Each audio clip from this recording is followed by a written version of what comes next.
Hey everyone, welcome to episode 87 of New Slang. I'm your host Thomas Mooney, and this episode I am joined by one of my favorite surprises of 2019, country singer-songwriter Charlie Marie.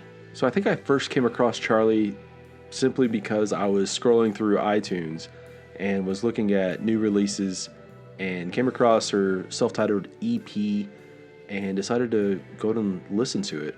And I was just kind of blown away by the 5 songs on that EP. For starters, she just has like these incredibly captivating vocals. She possesses a very crisp and classic vocal delivery. You know, people like Patsy Cline, Tammy Wynette, George Jones, Eddie Arnold, Conway Twitty, those classic country singers who were just as much crooners as they were country artists. They could have all released Lounge Act or easy listening records just as easily as they did country records, which I guess, in a lot of ways, some of those records they were probably closer to pop standard type of albums than you'd realize. Anyway, Charlie possesses those same kind of vocal expressions. There's a velvet smoothness to it, and it just feels naturally polished. There's something really special in the way that she sways back and forth over these really classic pedal steel swells and these gentle piano fills, especially on the songs Rodeo and Shot in the Dark. And as great as her vocal delivery is, I think what really sells the 5-song EP that she released is she's just a really talented songwriter. She most certainly has a chip on her shoulder when she's writing, and it gives her a little bit of an edge. I guess like really the way people have just kind of given her the cold shoulder simply because she's not from a quote-unquote bustling country music state. She grew up in and still calls Rhode Island home. She really uses that as an advantage, though, when it comes to her songwriting. Like the song Countryside, she really explores those notions of what it means to be country and who country music is made for. I really like the way she uses countryside in 2 different ways. Obviously, like in the scenic countryside aspect, that space between town and country. But when she says everywhere's got a countryside, she also means like that everywhere people have a countryside to their taste. It also has one of my favorite lines of 2019. It's cowboys aren't just the only ones who like mountain mornings and setting suns. It's really simple and plain spoken, but it just says so much about the gatekeeping that happens in country music and that double standard. And like Countryside, a lot of her songs, she really uses a lot of the double meaning wordplay. Again, it's like a very classic country trope, but she also has like a very modern spin. There's a touch of like Casey Musgraves and Taylor Swift in the way she uses language. Anyway, on this episode, we talk about her songwriting and her Rhode Island roots and what she plans on doing for her next full-length record. Of course, if you haven't, go ahead and go like New Slang on Facebook. Go follow me on Twitter and on Instagram at _newslang. Be sure to subscribe so you get every episode. New Slang is available on iTunes, Spotify, Google Podcasts, Stitcher, and a few other places as well. Be sure to check out the previous episode from earlier this week with Texas songwriter Zach Nightompt if you haven't just yet.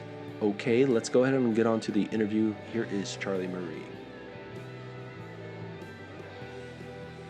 I guess we can just start out with your, I was looking up, I guess, your last EP came out a year ago, 4 days ago.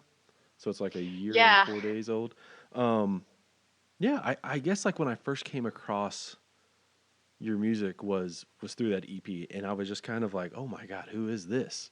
I feel like you have such a, like, especially on the EP, it feels like there was such a clear sonic vision, and I felt like your songwriting was just so sharp and clever. I guess like were you guys like, was that like, I guess in a lot of ways that would be your vision going in, but like did you guys have a I guess a vision where you wanted it to be where your voice was out in front and where everything just kind of helped prop that up? So basically, like going into the studio, I just wanted to make sure that it sounded like authentic country. And I mean, we kind of all like just produced it together. I lived in Nashville for a while, beforehand, and then I had like moved back home, and then I had the opportunity to record the EP at the tracking room. And so like I had reached out to Brendan Malone, who does like Honky Tonk Tuesdays, and he's like really into like older country. And I like asked him if he knew of any musicians. And so like we just got them together, and like we recorded the drums and the bass and like acoustic for one day, and then the next day um we had the steel and the piano. Sorry, someone's beeping in, but I guess this is like real life. But yeah, anyway, I'm just gonna ignore the call. Um, anyway, we just had them come in and like do whatever they wanted to do, like just be natural. And I guess in the mixing process is where the my vocal is up front. But to me, like the story is the most important thing about for the listener. And so like you want to be able to hear the words of the song, you want to be able to hear the artist. So that's why I like to have my voice up front. But the way it all came about was kind of just very like organic. And we recently just recorded a record again at the Tracking Room in January. And I mean, compared to the EP, like it was smooth sailing. Like the EP, like we had gotten food poisoning, and so it was just like it was harder the first time, but then the second time, like recording this past record that hasn't been released yet, it's still in like the mixing process. But again, like just doing that was a lot. It was a lot easier, and so I guess the more you do anything in life, the easier it gets. Um, and it's weird, like the steps that are ahead of you, they seem like gigantic steps, but then like if you just take everything like one day at a time, things just all come together. And so that's just how it's been working for me with like songwriting and with recording, is just putting yourself out there and like hoping for the best. I'm not saying that like things don't go wrong, obviously, like yeah, we're in this weird period with the quarantine, but again, just taking everything one day at a time. I feel like I got off on a little rant. Um, but yeah, the EP, it was just like a very, very interesting experience, and kind of a major turning point for me. I'm very like thankful for that EP. So Yeah, like food poisoning. That's like that. I've had it a couple times, and it just always. I can't imagine like you're recording and that's juggling all these things, and then someone just throws you like a chainsaw in the middle of it too to start juggling with food poisoning. yeah, well, it was weird because actually, like now that I think back on it, initially we all thought it was food poisoning because we went to this place and I got like a Chicago hot dog, and I don't usually get those, but I felt like being adventurous. Again, I'm like recording, why not?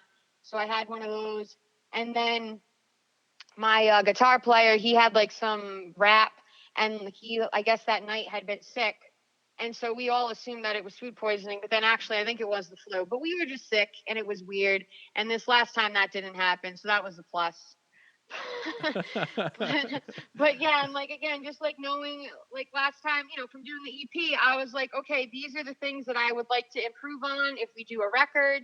And so like when we just recorded this past record, we worked with like another local artist, and he helped us produce it. And like we put a lot more time and energy like polishing the songs and like having like a concrete vision for each one, compared to before. Like when we did the EP, it wasn't like that. And things came out better, and we had already worked with, like, we used John again.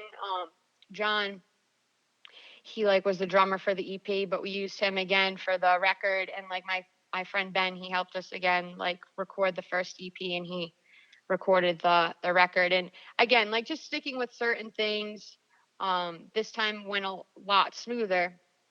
But yeah, I guess like again, like we're all experiencing like life, and we all know that curveballs happen, but I feel like they end up making you stronger. So Yeah, absolutely. Like it, I don't know. There's just something, um, like yeah, it is those classic country aspects of the EP. I feel like you guys use space really well. Like you didn't overcrowd anything, and that's always. I think people sometimes are uncomfortable with space in a song, but I think like I don't know, like just the dynamics of that EP are just really strong. Well, I'm happy. I'm happy to hear that. Again, like we just let the musicians do whatever they really wanted to do, and we just let it happen. And I feel like that's probably why it feels good to listen to, because we didn't really try to make it something it wasn't. We just let it be. Hmm.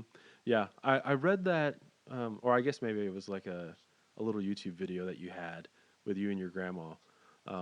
You mentioned how like she's really the person who introduced you to a lot of the classic country. Um, like what were those first records like? Were those instant like something that you just loved, or did it take time to like really grasp onto like, oh man, this is really great music? Well, the first time that I was ever introduced to like country music, well, traditional country music, was again through Patsy Cline, because my grandmother had taken me to a local CD store. I think it was Strawberries at the time, because I had went to like a vocal lesson, because I when I was younger I went to vocal lessons, and my teacher told me that I kind of sounded like Patsy Cline, and they both, my grandmother and the teacher, agreed, because she would come with me during the lessons and she would like sit on the couch, you know. Um, anyway, so afterwards she took me and we got the Patsy Cline record, well, CD. And the thing that I really remember was just how I felt like when I listened to Patsy Cline, I felt like I was listening to something that was timeless. And like even, you know, like the songs that she had, like it was something that was timeless, and it was something that would live on throughout the decades. And I guess that's why I really like classic country music, because I feel like it's timeless and it's something that will always live on, you know? Yeah, yeah. And yeah, so I was also introduced to, you know, like Hank Williams and Loretta Lynn, and just a lot of the, you know, serious classic country artists. And that's what I grew up listening to, and I would sing at local fairs and festivals. And so I feel like I just developed a strong root for again like authentic classic country music. Yeah, there's the word timeless is just perfect because like it does feel like a lot of times if you throw crazy on, it feels like the first time you've ever heard it, and then it also feels like you've listened to it 1,000 times. You know, there's I don't know, there's just something about songs like that that just no matter when you hear it, you feel both feelings. Like it's just been around forever, and oh my gosh, this is brand new. Yeah, I definitely agree. That's probably one of my favorite songs. It's again like you're saying, every time I listen to it, it makes me feel so many different things. And I feel like a lot of times you go throughout life trying not to feel, so it's just funny when like something hits you and it makes you feel all these things all at once. You mentioned state fairs and stuff like that. How'd you get into that? Was that something that you wanted? Have you always wanted to do that kind of thing early on? Perform? So again, like everything just kind of like happens. I mean, I'm not saying that I didn't have a vision, but when I was younger, I just like certain situations just fell into place. There was my grandmother, one of her friends, Bertha, she had a cousin named Joe, and he was into like karaoke, and he really liked Tank Williams and country music. And so when I was younger, my grandmother would take me to karaoke, and Joe heard me sing at karaoke. So then he like helped book me shows at fairs and festivals, and you know just helped again like develop me as a young artist. And it was just again, it's just like he's still my friend. I mean, we the other day we just he helped me build like a flower box in my front yard. I still live with my grandmother right now. So it's funny, but we just built a flower box in the front of the yard. And yeah, I mean, I'm just really happy that I've had like people like my grandmother and Joe in my life, because they help nurture you into who you become. Yeah, yeah. I feel like always like you have to have you have to have people in your corner helping you, but then also like the state fairs and the festivals and like karaoke, all of that stuff adds up, and it helps you be comfortable in front of a stage and in front of people, and you know that it's not necessarily always the easiest crowds, you know, so you have to you know you grow comfort with the interaction, you know. Yeah. Yeah. I mean, you never know what's going to happen, no matter where you go, where you play. And I guess that's the thing about live music. It's like just embracing the moment. And yeah, sometimes it's easy and you feel like $1 million. And then sometimes it's like, what the heck am I doing? Um, but yeah, it's just, again, at the end of the day, it's about the music and it's about like making people feel something. So Yeah, you mentioned how you obviously you're from Rhode Island, but then you went to school in Nashville. Um, was that kind of like what you wanted to do initially? Was that like where you, I guess, coming out of high school, you thought I need to move to Nashville? yeah, so like, that whole thing, like everybody moves to Nashville and like, you think when you're younger and even like, I don't know, like even a few years ago, I thought that I would find, like, I was going to get discovered. Like, I thought I was going to go to Nashville and that I was just going to get discovered. And then everything was just going to work out. But then you realize, like, that's not how life works. Like, you have to just keep taking steps. And if you want something to happen, like, yeah, you have to have a vision. Because when I was younger, it was cool that Joe was, like, again, like booking these shows and I got to play out and do all of that. But then as I, got older and decided to move to Nashville, I had to do all of that on my own. And like, again, I got to meet people that helped me with songwriting, like helped me develop my songwriting or, like I've worked with a producer in the past and he like helped me, direct me in my sound. But then after that, you have to take the reins. So, again, like I've just been moving forward and trying to like go with where the flow of life is going. I'm not saying that it's always easy because it definitely gets confusing, like trying to figure out what you're supposed to do. But for me, like I think that Nashville was a great place to go and to like figure out who I was as an artist and figure out like how to write a song because I mean, being around songwriters and like it just helps you. It really does help you grow again as like a writer and an artist and it helps you figure out why you're doing something because again like we all go into it like I mean, you go into it doing music because you love it, but you also like when you're younger. I mean, I was like, oh, I want to be on the radio. Like, I want to be like, Reba McEntire. I want to be like Miranda Lambert. And then you realize like there's all different levels of success. And yeah, like it's awesome to be Miranda Lambert or Reba, but at the end of the day, like I'm just happy that I get to still do music and I get to like write songs and that people actually want to listen to them. Yeah, yeah, I know exactly what you mean because I feel that you you kind of think that whoever, if you're a musician, you're on the radio, no matter who it is, right? But then Yeah. at some point you realize, oh, there is this middle ground. There's a lot of middle ground where you can still be incredibly successful, but you didn't have a top 10 hit or Mhm. whatever the case is. You know what I mean?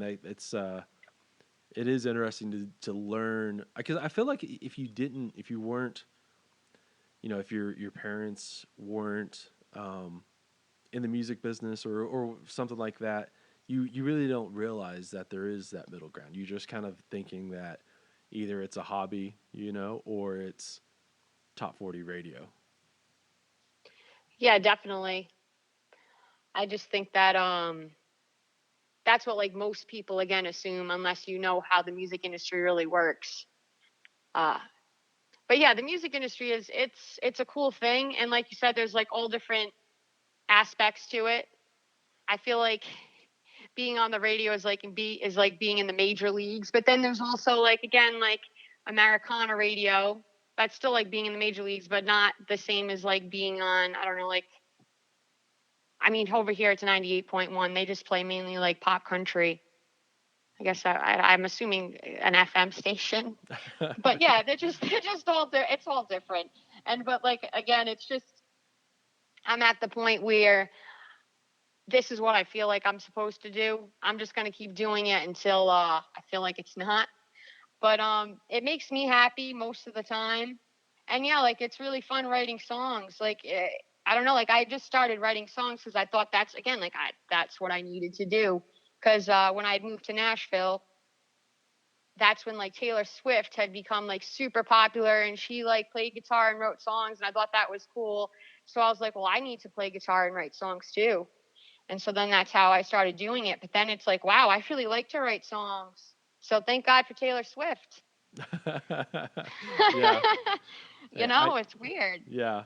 I yeah, there's I love Taylor Swift, honestly. She's really I think like I feel always like a Taylor Swift apologist because there's obviously a lot of people who are like, "Oh, she doesn't make great art or whatever." I'm like, "No, she's actually pretty good." So, anyways, Yeah, yeah, no, I know, and that's the thing. Like, I mean, come on, I was a teenager, like jamming out to Taylor Swift. Please, I've been there, done that. I still jam out to her here and there. I think she's a cool person. Like I said, she motivates people. Like she's obviously like inspired people to pursue their dreams. Like if again, like if it wasn't for Taylor Swift, I don't know if I would have, started writing songs as early as I did. Who knows? But yeah, it was just really random that like talking to you like brought that up. But yeah, that's the truth. If it wasn't for like how successful Taylor Swift was at that time period, I don't know if I would have started writing again like I did. But yeah, it's just I feel like it's just been a really good outlet for me. this episode is brought to you by the Blue Light Live here in Lubbock, Texas.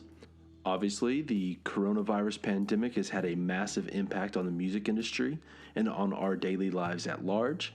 The Blue Light has been closed for nearly 2 months now, and if you're like me, you're probably jonesing for some live music, perhaps a Lone Star beer or a round of burn shots from your favorite bartender.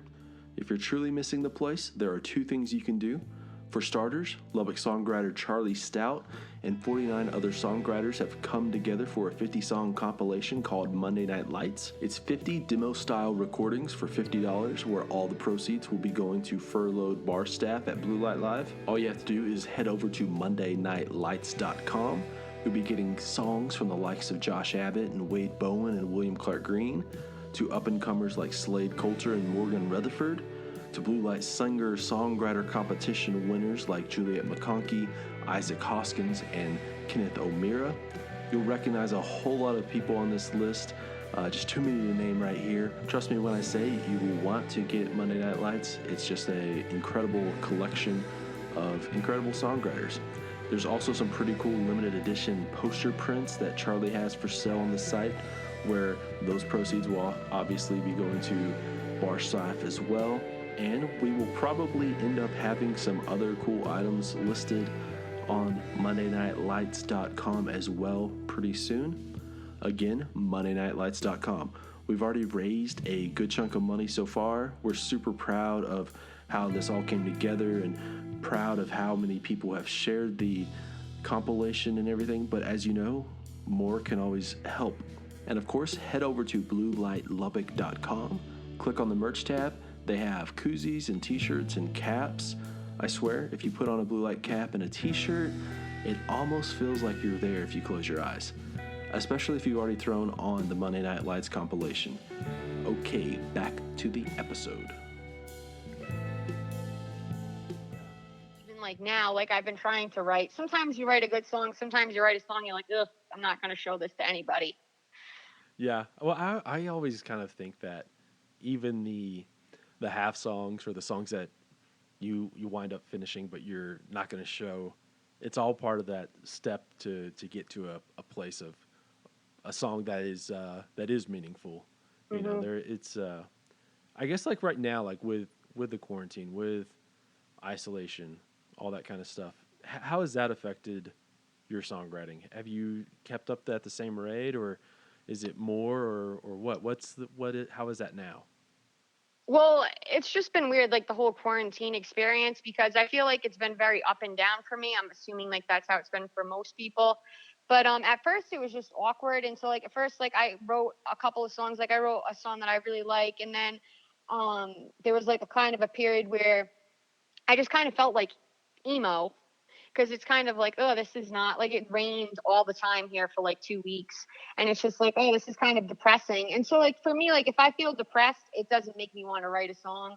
So, like, if I'm inspired, or again, like, recently I started going for walks and stuff, and like, I meditate and do stuff that, makes me feel good. And when I feel good, I want to write. But if, again, like, if I feel like sad or any type of like emotion that I feel like makes me feel tighter inside, it doesn't make me want to write. But then again, like I feel like it's giving me um ideas for songs, like it's just strange. I feel like that hard time, like you were saying, kind of like with those songs that you don't really end up using, but in a way like they do help nurture other songs. I feel like that's kind of how it is with those like times too in your life. So I mean, for me, like, I don't write all the time. I have like periods where like I write tons of songs, and then I have periods where like there's a little low. Like I'll try writing and like nothing's really happening. And then like I said, sometimes I'll write like 10 songs in like a couple of weeks and I'm like super into it. It just really depends. Yeah, yeah. I've noticed that talking with people lately, a lot of people are getting back into nature, or going on walks or like bike rides and trying to find a way to get out of the house while obviously staying out of stores and whatnot. But like how that's helped with the mental health aspects of getting out, but also kind of gives you that space to just think, and in a way that's helped push on to making songs. Yeah, I think you need like clarity and you need that like space in your mind for like creative, for like that energy to flow through, because that's the other thing. Like, I feel like it's just creativity that flows through you. Like, you're like a tool that creativity uses for like its messages or whatever. But yeah, definitely, like, again, I noticed that when I started going outside and going for walks, that completely changed my like attitude about things than when I was just sitting in the house staring at my phone. Like, that's why I really have been trying not to use social media that much lately, because it's just like, I don't know, I just don't want to compare myself to other people at this point. Like, I just want to try to focus on where I am right now and like what's around me and what I can do about it. And I feel like that's what ends up happening when you're on your phone all the time or when you're watching TV. It's like, I don't know, it just doesn't, it's very stagnant energy. And yeah, when you're outside in nature, like, nature doesn't judge you. I feel like that's why people like to be in it. You just feel free, feel like it's where you belong. And in a way, like, yeah, this coronavirus has pushed people outside in a sense. So that's kind of a good thing. But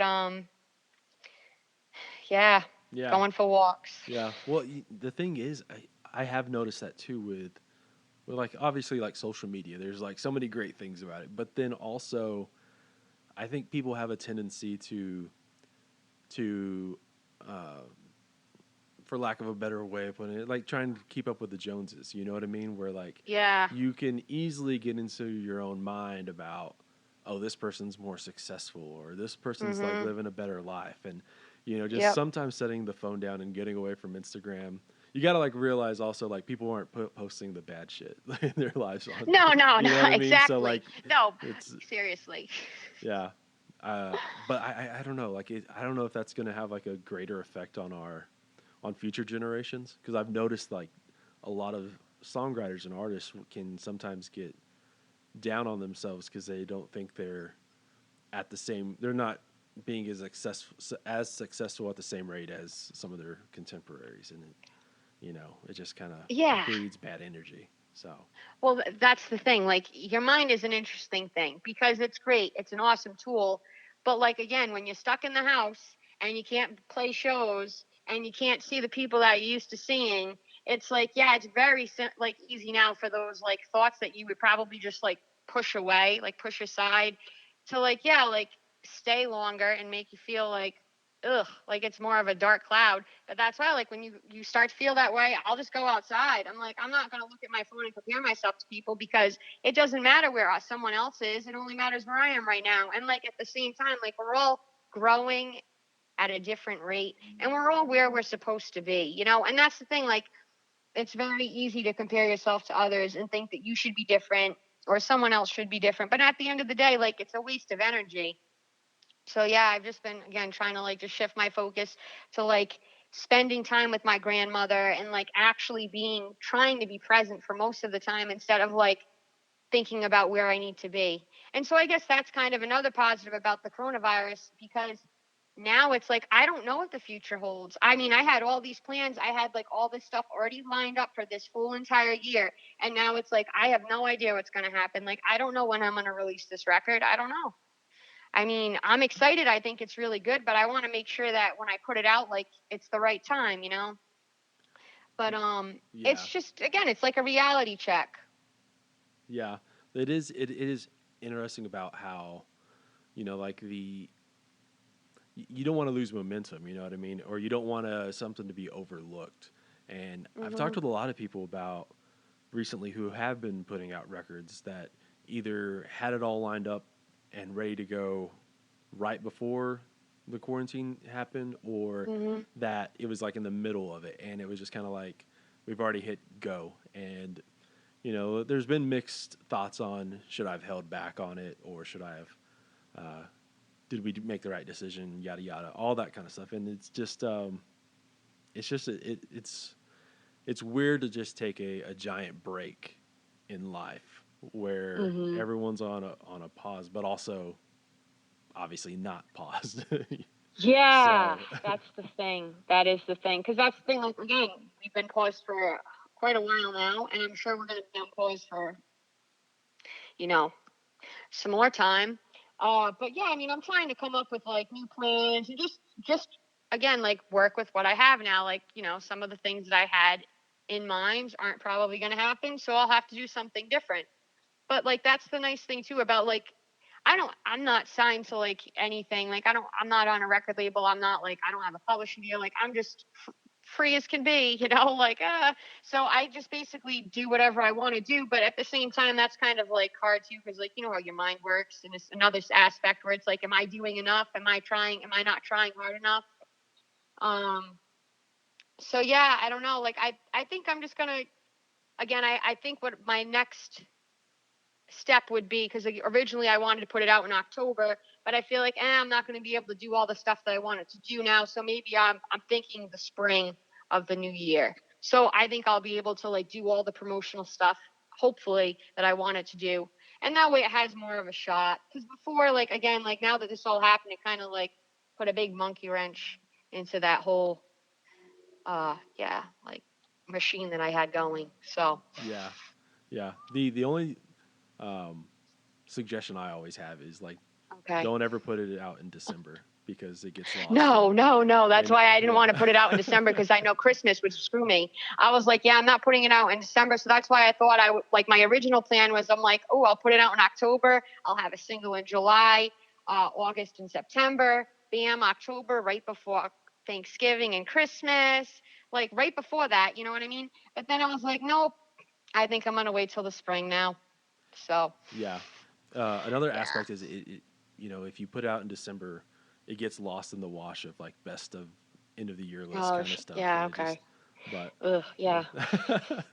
No, I don't. Yeah, no. So that's why it's weird too how things work out, because it's probably best that I'm just gonna probably put it out in the spring. But like I've been trying to figure out ways, because like we wanted to do videos, because we didn't really do any videos for the EP, so we were trying to like we had all these plans for videos, and so like that didn't work out. So now we're just trying to come up with like new things that we could do. It's fun. Have you done any like Instagram shows or Facebook shows or anything like that? We really haven't, because during the winter, before any of this happened, uh someone asked us to do a show and we did it, and it just didn't, it was not good. Like I mean I have decent technology, but I don't have like top of the line technology. So if you don't have top of the line technology, it ends up coming out like not good. And so I don't really want to like put stuff out there that's not good. And like because I live with my grandmother, I haven't been running around like I usually do. So like I don't really hang out with my guitar player that much anymore. So it's like I don't really want to again like be hanging out with him and trying to like record live videos. I mean, I know I could do stuff on my own, but like honestly, I feel like right now I'm just not into doing the live shows. Maybe I will change my mind, but right now I just haven't been into it. Yeah, yeah. Um, yeah, like going back to the songwriting part, or I guess let's go back a little bit further than that even. Um, Obviously you are from Rhode Island. I've already mentioned that, and you moved to Nashville and everything. But did you have any was there any pushback like from being not quote unquote from the like a country state? Yeah, yeah. There's been pushback the entire time, which is fine because that's the thing. Like I kind of like again, I kind of think it's funny because the other reason why I'm not super into TV is because they make it seem like that's what reality is. That's not reality. You know what I mean? People don't look like Kim Kardashian. That's just reality. But on TV, that's what people look like. You know what I mean? So Mm-hmm. for me, I mean, yeah, I'm from Rhode Island and I sing classic country, and people like are really confused because obviously I don't have a Southern accent. You know, I have like a Northern accent, and so it just confuses people. But again, like it doesn't really matter where you grew up, right? Because I think a lot of people like country music all over the world. And again, it's more just about that feeling. Like I think that how country music makes people feel is universal. And it doesn't matter where you come from or what you look like or how you sound or any of that. You know, it really doesn't. Well, yeah, in my Yeah. opinion. Yeah, no, I agree. Like I think like I really do like the I guess like that edge to your writing that it's affected into your writing because you do mention about the um well like countryside for example, just it being everyone loves the countryside and you don't have to be a an authentic cowboy to appreciate country music or the countryside or nature or wilderness and all that kind of stuff. Yeah, that's kind of like why I wanted to write countryside was because I wanted to just like put that in a song because again, like a lot of people feel like they don't belong because they don't fit like a certain mold, but that's not the truth. Obviously we belong, we're all here, you know, we're here for a reason. We're all a part of the same thing, even if like some people want to say this person or that person's different. Like when you break it all down, we're all the same, you know, we're a little different, but again, at the heart of it, we're all the same. So that's why I wanted to write countryside, and I just wanted to like put that message out there. And that's the other thing. Like I've just been trying to like write songs and like keep putting out music that I feel like has realistic messages or like has positive messages for people because I feel like there is music like that out there, but then there also isn't. There also is music that's just focused on like fame, money, sex, drugs. Like I get it, dude. I get it. It's fun. Like smoking pot's fun, sex is fun, all that stuff's fun. But at the same time, like it doesn't make you feel whole. Like you could be a millionaire, you could be Donald Trump. I don't know if he goes to bed feeling whole at night. I don't know. Like feeling like loved. I don't know. Maybe his wife loves him. I hope she does. But you know, it's like that's the thing too. Like even with this EP, like it was really cool because I'd never really had people reach out to me like have I mean I've had fans like local fans, but it was just different having like fans at next level, and it was kind of like scary for a second. And then also like I don't know if this like it didn't make me feel better. It was weird. So then that kind of made me look at my life and made me realize, okay, I have to focus on, you know, myself in a sense where I need to make sure that I'm, you know, like strong, and that I am actually again like happy, because no matter like no goal is going to make you happy, really. Like you have to just work on that every day. And so that's again what I've been trying to do through this whole quarantine, like just trying to you know, do these practices that I know that when I do these practices I feel happy, I enjoy life. And so again, that's just what I've been trying to do. Yeah, no, I was earlier today I was talking with someone else about a lot of this same kind of stuff where um, the anxiety of like I guess of life in general, but also just like being okay and aware that um, there's things out there you can do to help be proactive in your own mental health, and there's it's okay to have these worries and admit these worries, and Hmm. um, yeah, I don't know, I feel like it's all a good thing to like talk about that stuff. So Yeah, no, and that's the thing. Like I feel like I've been having like a really good conversation with you, and I feel like, you know, it's nice. It's nice talking to someone and talking about real things. It really is nice. Um, but yeah, I mean, we're all in the same place, and I feel like a lot of times when you feel like sad or you feel like angry or however you feel like you shouldn't be feeling that way, and then you like judge yourself, and then it's just like again, you get caught in that weird cycle, and it's like it's just going to pass anyway. Like it's just like weather, it's just going to pass by. And for me, I've just been, again, like meditating and going for walks, and I read, and that stuff helps me. And then like playing music, and like, again, I still have goals for myself. Like I want to get better on guitar, so I've been making myself practice. But I'm sure you probably have goals for yourself too right now. Do you have like any goals? Does that help you stay positive? Yeah, I try and do. I try and not get too far in the future because, like, it is. I don't know. It's human nature to always think about what you're gonna do next year, next week, Hmm. next month. Um, so like I guess like uh, I've been trying to add like a touch of normalcy during all this, where it is hey, let's talk to people about music and let's make sure we're getting, you know, 2 episodes of this podcast out every week. And um, so yeah, I guess like it to me, I'm always trying to think of like what to do next in the as much into the future or as much in the present as possible. And that I don't Yeah. know that for me adds a uh, routine helps obviously. So that's Hmm. for me. Yeah. But yeah, it's I don't know, like I think it is human nature to just kind of like try and uh think about like what you're going to be where you're going to be next month or next year. And it's hard to kind of break that cuz I early on I would always think about that as like, I'm not far enough ahead in my own journalism career. I need to be Yeah. writing for these places, and of course, like they just come in time. You mentioned earlier Hmm. about how everyone's on their own, um, Hmm. I guess schedule in a way. This episode is sponsored by Wicker's Mesquite Smoked Jalapeno Jelly. It's owned and operated by my buddy Wes Wicker, who makes the jelly in small batches for the best quality and freshness. He smokes the peppers with mesquite and uses pure cane sugar to make the jelly. What you get is this great blend of smoky, sweet, and spicy. It's addictively savory. For those uninitiated, Wickers is a great addition to any chef's kitchen. Part of what makes Wickers so great is just how versatile it really is.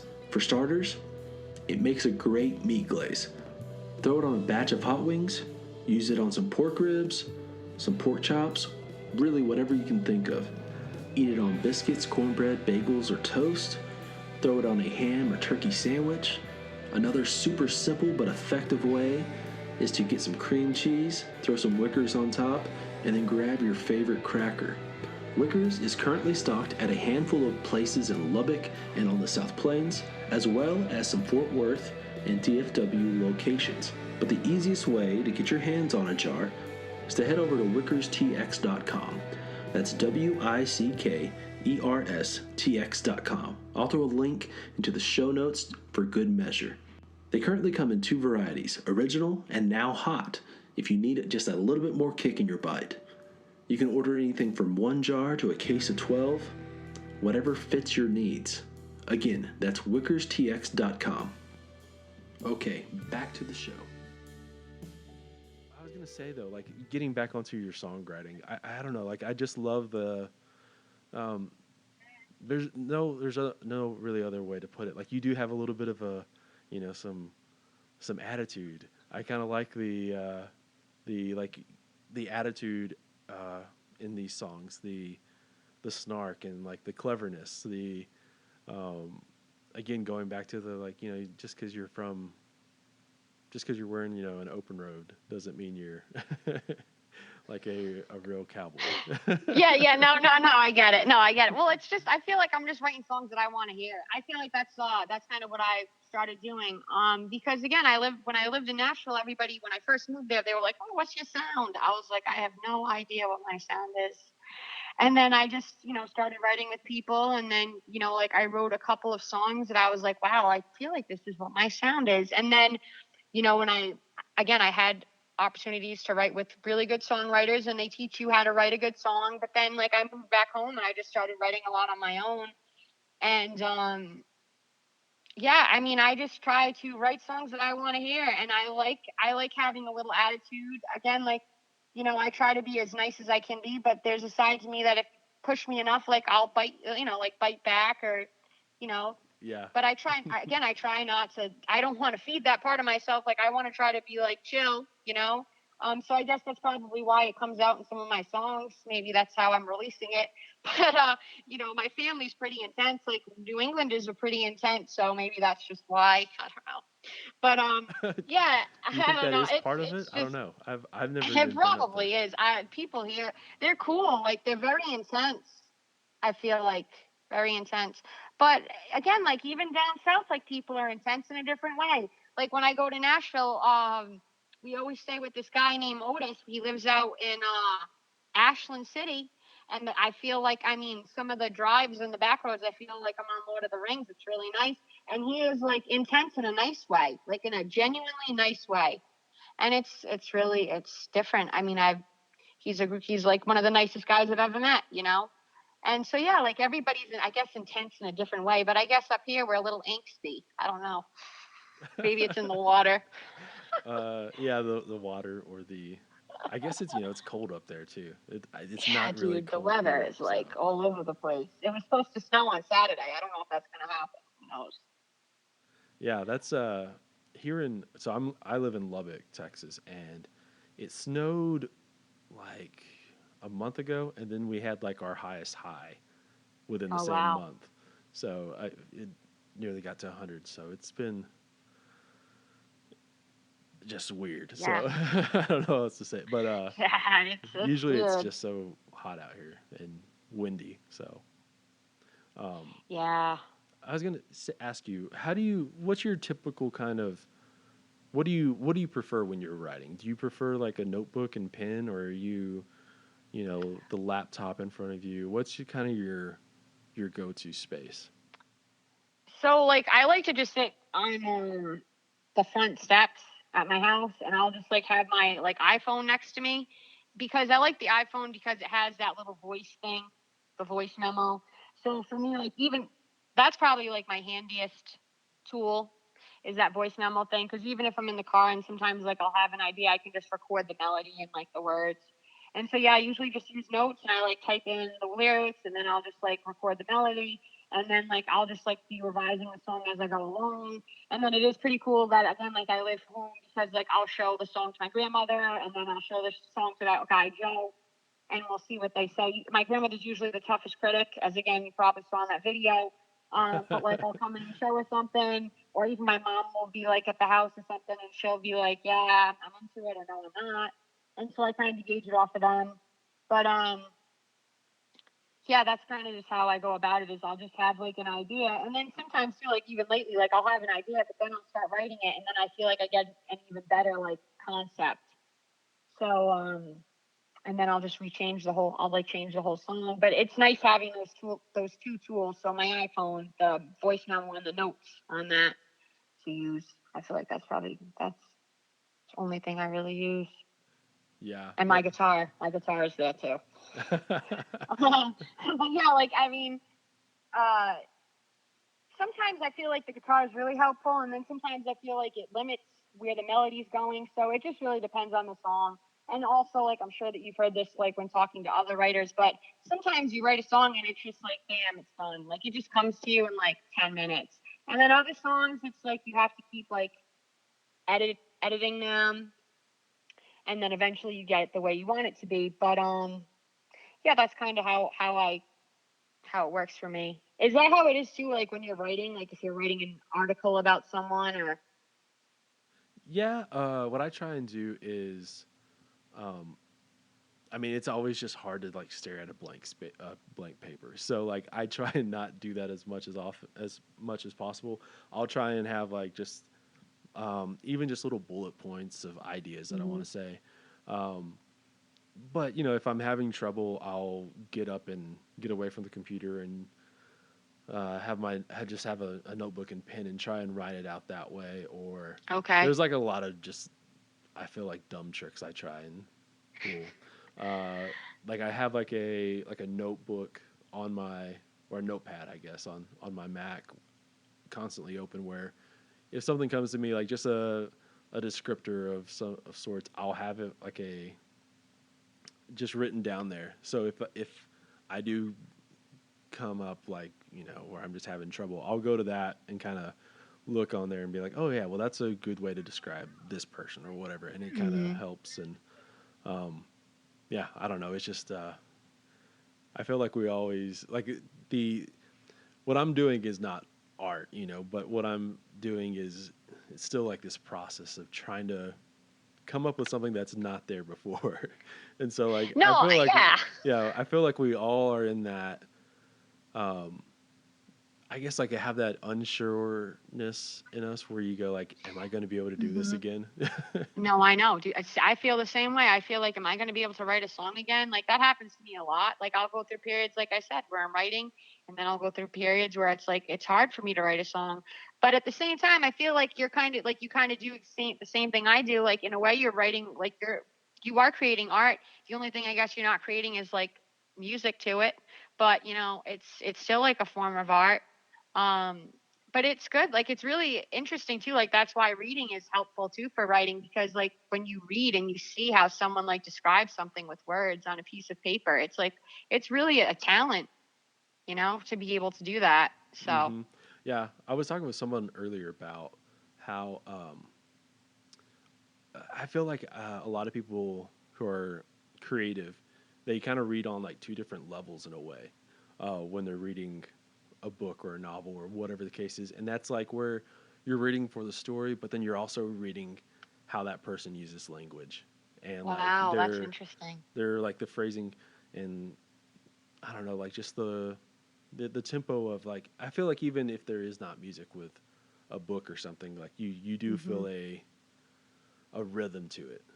I guess like really great writers just can create a rhythm and a tempo even without the music aspect in a novel. Yeah, I definitely think that's true. I guess I never really thought about that, but yeah, I mean, some people just they just pull you in, and that probably has something to do with it. Yeah. Well, do you have any favorite writers who are your kind of your go tos? I really like Willie Nelson. I feel like Willie Nelson is like an evil genius. I don't know. He's really good. I just like how simple, like again, it's a very simple style of writing that, oh, like it just hits home and it's just classic. I like Loretta Lynn. I think she has some angst in her writing, and I've always really liked her writing. And then I also like Casey Musgrave's music. Um, but yeah, there's a lot of good writers out there, but I feel like Willie Nelson's probably my favorite. And then also Hank Williams. Again, I grew up listening to a lot of his stuff, and it was kind of like Willie Nelson's, where it's very simple but to the point with a lot of depth. I just think that's really cool. Yeah. What I love so much about Willie is that he's just at his own speed, and Hmm. he really just like he didn't take no to for an answer for how his speed of song, and there's Hmm. just something incredibly you just know it's a Willie Nelson song, right off the bat, just by how Yeah. he creates space and uses space. Um, there is something that you should do if you haven't checked it out, and that's Texas Monthly. I guess last week, since it was Willie Nelson's birthday, they did Okay. a quote unquote ranking of every Willie Nelson record. So like of his Wow. like 130 something records, uh, a ranking, if you will. So that's Okay. it's really it's great to look at, but then also it's a good time waster in a way. Yeah, definitely gonna have to check it out. Thanks for that tip. Yeah, for sure. Like it's just again like his career is just so it's just kind of overwhelming in a lot of ways since he's been playing music for literally forever. Yeah, he's just really cool. Did you read? I read his autobiography, and it was really good. I can't remember the title off the top of my head. Um, what the heck is it now? It's gonna bother me. But yeah, it talks about his story, and like it was cool too, because he was older when he really found success. And that's the thing about music. It's like, you a lot of people make it, well, the industry makes it seem that you have to be like really young to be successful, and I don't feel like that's the case. But Willie Nelson just has like a really cool story, and he's just like a real person, and I think that's why so many people like him because wasn't really made into like a product. He kind of just did his own thing, and like people liked him because again he was sincere and real, and he's very talented, obviously. So that probably had something to do with it. But Yeah. What? No, that is something. There's something to that where there is.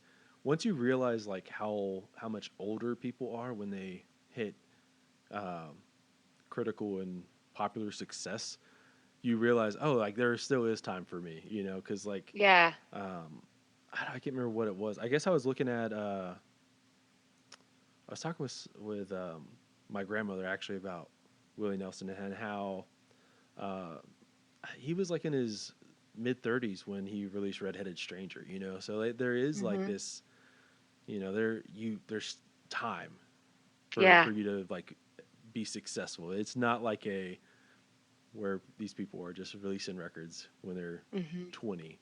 So yeah. I don't know. It gives you some perspective. It definitely does, and it gives you hope. So, and I guess it doesn't really matter about how old you are, but sometimes again, it just feels like it does because of society, and then like again the industry. But um, I think like we have been talking about. I think what people really want is just like good music that they can relate to and that they feel like is real. You know, so uh, Yeah, yeah. Like really, I yeah. think that like um, one of my big things is that you don't have to be super authentic to be a great musician or a storyteller, but you need to be genuine with what you're talking hmm about, and that's like the key to it all. And like Yeah, if you're there's not been really too many great successful artists who have not been genuine in their craft. that's true. Yeah, I guess again, it's just about not being afraid to show who you really are. Yeah, yeah, for sure.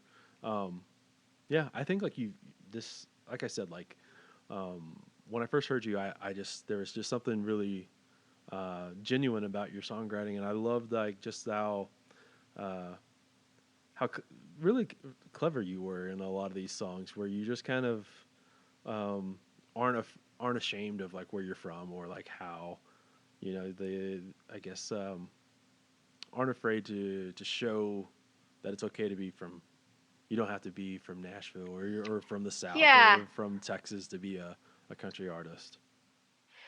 Well, again, I just think, like I was saying, I feel like our society is so, it's weird because there's all these different avenues to it. But I feel like when I turn on the TV, a lot of it is like the same image, the same lifestyle to some certain extent, you know. And so again, like what I've realized going through life is how, again, that's not reality. How reality is different than how the industry portrays itself. And so for me, like I'm just going to be true to what I know. And so when I write songs, I just write about things that I can relate to, that I want to hear, messages that I need to remind myself of sometimes. And that's the thing, like, just like I'm sure with you and, being a journalist, sometimes you feel like it's amazing. And then sometimes you have doubts. I have doubts, and so, but I'm sure, when you are feeling in that, gloomy place, that if you read an article that you read before or wrote before, that was like something that you feel like was special, that it pulls you out of that. So for me, sometimes if I'm feeling down about music or I'm not sure about it anymore, if I listen to one of my songs, I'm like, no, this is right. Like this is making me feel better. So I hope it makes somebody else feel better. Yeah, absolutely. Yeah, that's why I don't know. Like I said, this I love the EP. I can't wait to hear what you have coming up on this full length. Do you have any idea of what you're going to call it or anything? It's going to be called Ramble On. Yeah, I wrote this song last year. I wrote it after going on, like, I went on a little tour in October, and it was like right before I recorded the EP, but I wrote it. And it's just about like being on the road, and it's cool. I really like it. It's a cool song. It's fun. It's like upbeat. But yeah, I'm going to call it Ramble On. Um yeah. Yeah. How many songs? But I think you guys will like it. There's sorry to interrupt you, but no, go there's ahead. 12 songs on it, so. Yeah, well, that's like I said, that's exciting. I've always loved new music, so we Yeah. will look forward to it. So, yeah, I mean, it's been really great talking with you. Yeah, it's been a really nice time talking to you. All right, thanks so much for listening. Be sure to check out Charlie Murray's 2019 self-titled EP if you haven't done so just yet. Check out episode sponsors Wickers Jalapeno Jelly and the Blue Light Live here in Lubbock, Texas. Be sure to check out MondayNightLights.com. Okay, see y'all next week.